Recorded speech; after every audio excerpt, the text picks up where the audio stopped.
Pray God has blessed you richly today. And I pray today is a day that we can just be thankful for everything. A day that we can share God with somebody. A day that we can just sometimes today take time to stop. And just, if you're able to just sit down somewhere by yourself and let God speak to us. Let the Holy Spirit speak to us. You know, if we're not careful, we'll get so caught up in life and things going on that we don't take time to listen to God. You know how it is. Sometimes we talk, but sometimes we need to listen to what God would have us to do or say. And to do that, we got to stop. We got to just sit down and be quiet and listen to God.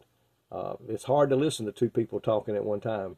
When we're sitting here talking to somebody or somebody here's talking to us and God's trying to talk to us, it's going to be so confusing. We may miss something, a blessing to us or a blessing to somebody that God wants us to take to them.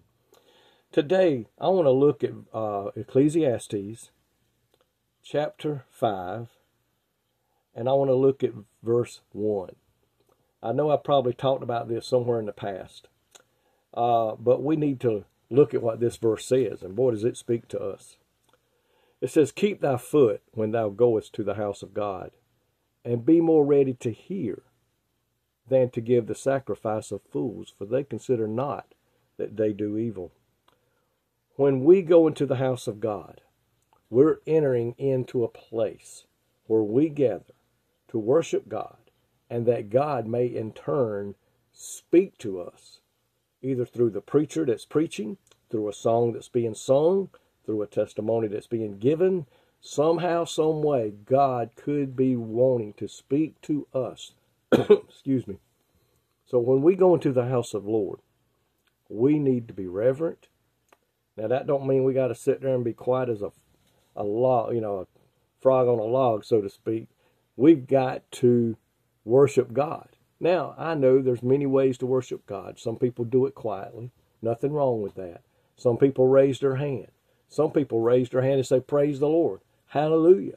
Thank you, Jesus." All that is proper ways to praise the Lord. Sometimes it's just a hand clap of praise. It's clapping when a song is being sung, singing it from the heart. We're praising the Lord. We're worshiping the Lord. There are many ways today, but one thing we need to be careful of is be more ready to hear than to speak. Sometimes in Sunday school, a teacher may say something that you've been wanting to know about it, you've been wanting to hear. Maybe when that preacher's preaching, he's preaching to you about something you need to go back and look at again and maybe ask for forgiveness. Maybe he's saying something to you that you need to go share with a family member or a loved one or a friend. Somehow, some way, God could be speaking to us. But if our mind is drifting off out into what we're going to do after church, where are we going to eat after church? How long is this preacher going to preach? If we're letting our minds go in other directions, we're going to miss what God is trying to tell us. Because when we gather at a church with fellow believers, we're gathering also with God, the Lord, and the Holy Spirit. And somewhere during that service, they may want to talk to us. They may want to inspire that preacher to say something that we've had on our heart and in our mind troubling us. And he tells us how to get that need met. So today, keep thy foot when thou goest into the house of God, and be more ready to hear than to give sacrifice of fools. Be spiritually prepared before coming to church. Don't come to church and sit back and say, "Okay, you got to prime me up, preacher, to worship the Lord. I've had a rough week. I've done this and that." We ought to be primed before we ever get there. We need to be praying. We need to be studying and asking God to prepare our hearts and to prepare our hearts and our spirit and our mind to receive. Don't get there and expect the preacher to prime you up. Prime yourself up by praying and seeking God and asking God to anoint that preacher, and anoint that singers, anoint them instruments, anoint that teacher, that they'll teach the word and preach it the way it needs to be preached. And then we're going to be ready to be blessed, ready to receive, and not having to wait for somebody to prime us up. My friend, we need to be ready when we get there to hear what God has to say to us. Thank you, Lord, for the times we are given to get together with fellow believers and worship you as a body of believers.